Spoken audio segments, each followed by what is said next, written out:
Electromagnetic waves में electric और magnetic field both are present, और electric and magnetic field in perpendicular each other in electromagnetic waves, ठीक है।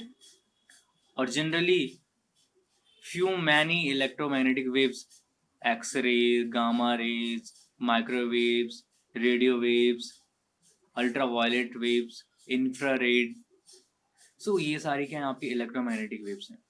और इन सब वेव्स की अपनी डिफरेंट डिफरेंट वेवलेंथ होती हैं, डिफरेंट डिफरेंट फ्रिक्वेंसीज होती हैं, जिसके अकॉर्डिंग हमने क्या करा गया है, इनको एक इनका अरेंजमेंट इंक्रीजिंग ऑर्डर में डिक्रीजिंग ऑर्डर में भी हम पढ़ेंगे, वेवलेंथ के अकॉर्डिंग और रेडियो वेव्स के अकॉर्डिंग, फ्रीक्वेंसी के अकॉर्डिंग। जनरली लाइट के दो नेचर होते हैं, पार्टिकल नेचर और वेव नेचर।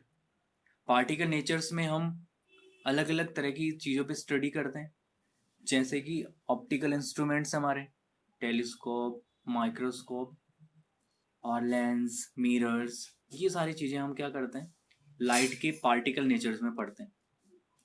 और लाइट के वेव नेचर में हम इन पे स्टडी करते हैं, जैसे X rays, gamma rays, microwave rays, ठीक है। क्लियर है इतना? सो स्टार्ट करते हैं, लेट्स स्टार्ट इंट्रोडक्शन पार्ट। तो जनरली जब हम वेव्स की बात कर रहे हैं तो हमारे पास एक सर्टेन सिचुएशन के लिए लाइट की जो वेव आती है, ठीक है। अगर मान लें सपोज कोई वेव है, लाइट वेव है, और वो प्रोपोगेट कर रही है एक्स डायरेक्शन में, ठीक है।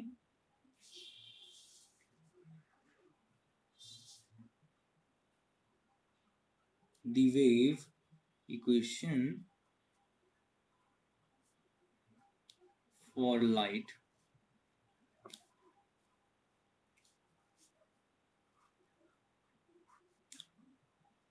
propagating in x direction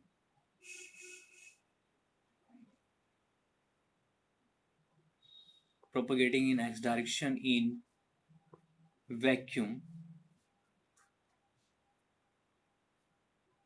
तो उसके लिए हमारे पास इक्वेशन आती है E is equal to, in terms of electric field, E is equal to E naught, E is a electric field, EMF नहीं है ये, E equal to E naught sin omega T minus x upon C। x upon C factor के बारे में भी बाद में बात करेंगे, और जनरली जो इसकी वेव इक्वेशंस आती हैं वो यही है, E equal to E not sine omega T minus x upon C। x is a displacement और T इज अ टाइम और C is a speed of light. So where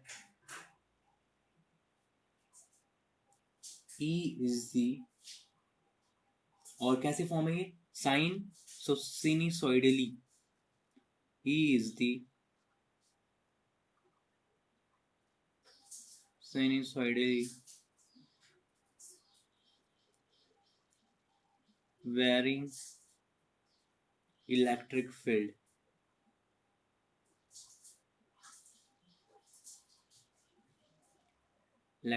at the position x,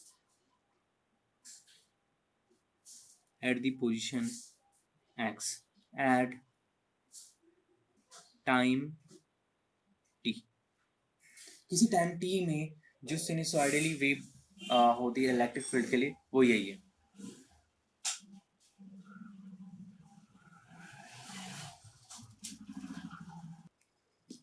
है ना। हमारे पास जो wave के लिए questions आती है, इलेक्ट्रिक फील्ड वेरी कर रहा होगा अब किसी पोजीशन x में एट टाइम t में, तो हमारे पास E equal to E not sine omega T minus x upon C. So ये वाला टर्म, इसका मीनिंग है कि आपकी जो ये इलेक्ट्रिक फील्ड है वो कहाँ पे, एक्स एक्सिस में।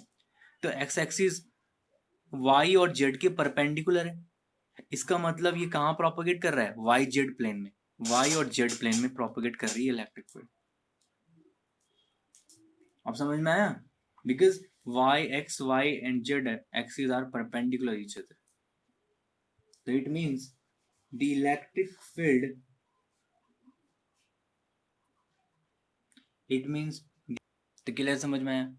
सी की वैल्यू होती है 3 × 10⁸ मीटर पर सेकेंड, और इस तरह से वाई जो होगा हमारे वाई जेड प्लेन में प्रोपगेट करेगा इलेक्ट्रिक फील्ड, ठीक है, और इसकी वजह से क्या एसोसिएट होगा, मैग्नेटिक फील्ड, और जो कि इलेक्ट्रिक फील्ड और मैग्नेटिक फील्ड यहाँ पे परपेंडिकुलर होंगे एक दूसरे के। और फिर हमारे पास सिंसर्टेली वेरिंग क्वेश्चन जो आएगी, b = b0 sin omega t minus x upon सी।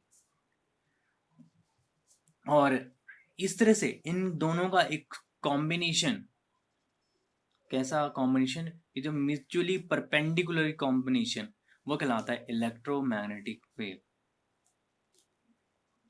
कौन कौन सी? इक्वेशन नंबर ये E = E0 sin omega t minus x upon C, और B = B0 sin omega t minus x upon C, ये इनका एक कॉम्बिनेशन कहलाता है electromagnetic wave. Such a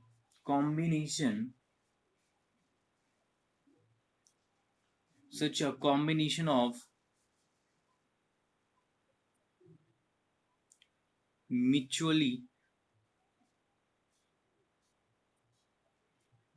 perpendicular electric and magnetic fields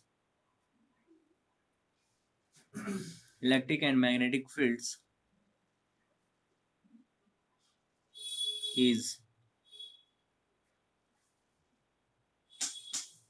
referred to as an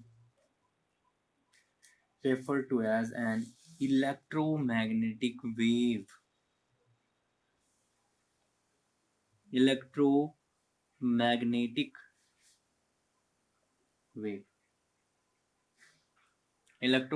wave in vacuum. Electromagnetic wave in vacuum.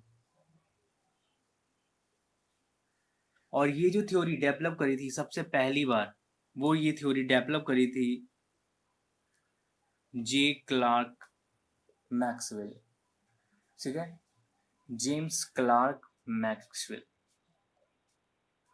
ये theory किसने develop करी?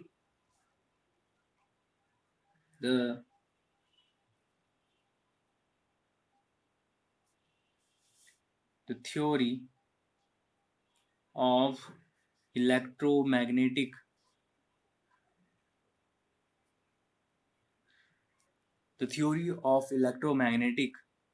wave was mainly developed by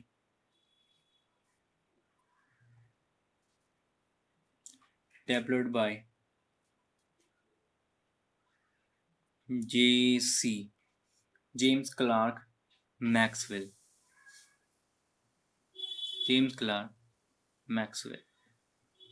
ठीक है, अराउंड 1864। कितने? 1864 में इस तरह की थ्योरी डेवलप करी कि इनका कॉम्बिनेशन, इलेक्ट्रो और मैग्नेटिक वेव्स का जो कॉम्बिनेशन होता है वही कहलाता है आपका क्या?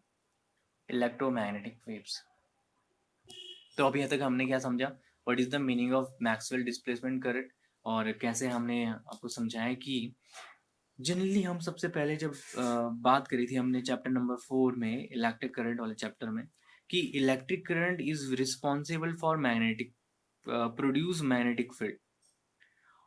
इलेक्ट्रिक फील्ड मैग्नेटिक फील्ड को प्रोड्यूस करने में रिस्पॉन्सिबल है, और जब भी क्या होता है, इलेक्ट्रिक फील्ड चेंज होता है तो उसकी वजह से मैग्नेटिक फील्ड भी राइज करता है, ठीक है। और फिर हमने क्या करा था? फिर हमने देखा कि इस फेनोमेना को लेकर के मैक्सवेल ने उनकी एग्जिस्टेंस, जैसे रेडियो वेव्स हैं, गामा रेज हैं और विजुअल लाइट है, उनकी इंपॉर्टेंस को जाना कि हाँ वो एग्जिस्टेंस करते हैं इलेक्ट्रोमैग्नेटिक वेव्स में। कि ऐसा तो नहीं है कि वो किसी और ही वजह से प्रोड्यूस हो रही हूँ, है ना, कि हम कह रहे हैं कि इलेक्ट्रिक फील्ड की वजह से मैग्नेटिक फील्ड एसोसिएट हो रहा है, बट लेकिन गामा और रेडियो वेव्स और विजिबल लाइट, ये सारी रेज, इनकी जो फ्रिक्वेंसी वगैरह होती है काफ़ी ज़्यादा हाई होती है, तो क्या पता कि ये मैग्नेटिक वेव्स की वजह से ना हो, पर लेकिन नहीं, ये क्या था कि इलेक्ट्रिक फील्ड की वजह से ही ये एसोसिएट हो रही थी। ठीक है, इसके लिए फिर हमने डायग्राम देखा कि कैसे पैरेलल प्लेट कैपेसिटर को लिया, ये कैसे है विद सर्कुलर प्लेट्स से, और इसको कनेक्ट कर दे बैटरी से, और यहाँ आई करंट फ्लो हो रहा है ये पूरे सर्किट में। तो यहाँ पे क्या होगा, फ्लक्स चेंज हुआ इस वाली प्लेट में, और उसकी वजह से हमने देखा कि फ्लक्स चेंज होने की वजह से यहाँ पे मैग्नेटिक फील्ड प्रोड्यूस हुआ। तो नीडल का यहाँ पे ये कैंपस का क्या वर्क है कि इसके थ्रू हमें पता लगा कि हाँ नीडल में डिफ्लेक्शन आया, कैंपस के नीडल में डिफ्लेक्शन आया, वो कब आएगा, जब मैग्नेटिक फील्ड होगा, और जब फ्लक्स चेंज होगा यहाँ पे तो दूसरी प्लेट में एक इंड्यूस ईएमएफ प्रोड्यूस हो जाएगा, फिर से वही इंडक्शन वाली प्रॉपर्टीज आ जाएगी, और फिर सर्किट कंप्लीट हो जाएगा और कैपेसिटर्स चार्ज हो जाएगा। ठीक है, तो क्या कहा हमने कि इसकी वजह से जो एम्पेयर सर्कुलर लॉ होगा बी इंटू डी एल क्या होगा, म्यू नॉट आई, और इसकी वजह से जब क्या होगा, आई क्या है यहाँ पे, electric current crossing the surface, I जो है वो इस सरफेस से कितना इलेक्ट्रिक करंट सरफेस से क्रॉस हो रहा है, और in presence of magnetic field, तब हम फाइंड करते थे Ampere circular law. But Ampere circular law time की रिस्पेक्ट में हमारे पास नहीं था, है ना, और टाइम के रिस्पेक्ट में हमारे पास कब आता है, जब फ्लक्स चेंज होता है पर यूनिट टाइम, तो हमारे पास वहां पे आता था इंडक्शन। तो हम फैराडे लॉ से close integral E dot D L लिख सकते हैं equal to minus D phi B upon D T, है ना। अब ये फॉर्मूला भी हमारे पास कहाँ से आया, ये आप फॉर्मूला आया हमारे पास ईएमएफ वाले फॉर्मूले से, EMF is equal to EMF, this is EMF, EMF equal to close integral E into D L. हमारे पास ईएमएफ, यहाँ पे एक फॉर्मूला आता था पोटेंशियल ग्रेडियंट, पोटेंशियल ग्रेडियंट में हमारे पास E इज इक्वल टू आता था minus d V, V is a potential upon d r, है ना। सो V इक्वल टू क्या होगा, integration E into d r, so वहीं से आया ये फॉर्मूला। बट यहाँ पे क्लोज कर्व के लिए और V और E, एक आइडियल बैटरी के लिए EMF इक्वल टू होता है पोटेंशियल डिफरेंस। सो यहाँ से V फाइंड कर सकते हो, और D बाई डी आर अगर ये इस तरफ जाएगा दूसरी साइड तो वो इंटीग्रेशन में चेंज हो जाता है। तो यहाँ से हम EMF इक्वल टू लिख सकते हैं close integral E into D L, और ये आ जाएगा इक्वल टू फैराडे लॉ से minus D five upon D T. Five क्या है, magnetic flux, the flux of the magnetic field through the area bounded by the closed curve. ठीक है, along with the circulation of it। और यही क्या कर रहे हैं, फिर से इलेक्ट्रिक फील्ड वहां पे प्रोड्यूस कर रहा है दूसरी वाली कॉइल। और ये कैसे हैं, ये आपके हैं parallel plate capacitor with circular plates.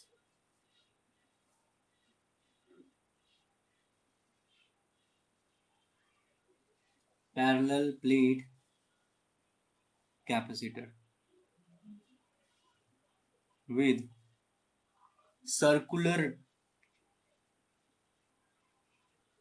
Circular ठीक है प्लेट्स। ये आपके parallel plate capacitor with circular plates हैं। तो ये आपका इस तरह से कैपेसिटर की तरह वर्क कर रहा है। क्लियर, आपको समझ में आ रहा है? अरे हाँ ना बोलो। अब हम क्या कर रहे हैं, फाइंड कर रहे हैं जो इलेक्ट्रिक फील्ड चेंज हो रहा है और प्रोड्यूस अ मैग्नेटिक फील्ड। ठीक है, इलेक्ट्रिक फील्ड के चेंज होने से जो मैग्नेटिक फील्ड प्रोड्यूस हो रहा है, तो हम एम्पियर सर्कुलर लॉ से हमारे पास ये वैल्यू आ जाएगी। और epsilon not D phi E upon D t कैसा आया, हमारे पास इक्वेशन नंबर फर्स्ट थी B dot D L equal to mu not I. I को क्या लिख सकते हैं, d Q upon D T, और क्यू को आप गॉस लॉ से फाइंड करिए, गॉस लॉ से। सो क्यू इक्वल टू क्या होगा, आप जानते हो गॉस लॉ, गॉस लॉ होता है phi E equal to Q upon epsilon not. Gauss law होता है phi equal to Q upon epsilon not, तो Q equal to phi E epsilon, यहां पे समझ में आ रहा है? तो आपके पास क्या हो जाएगा, ये यहाँ पे ये हो जाएगा, क्योंकि close integral B dot D L equal to होता है ये क्या, म्यू नॉट हो जाएगा, एप्सिलॉन नॉट हो जाएगा, और D phi E upon D T, ठीक है। Therefore, क्या कोई दिक्कत अब? अरे हाँ ना बोलो, ठीक है, ये सही हो गया।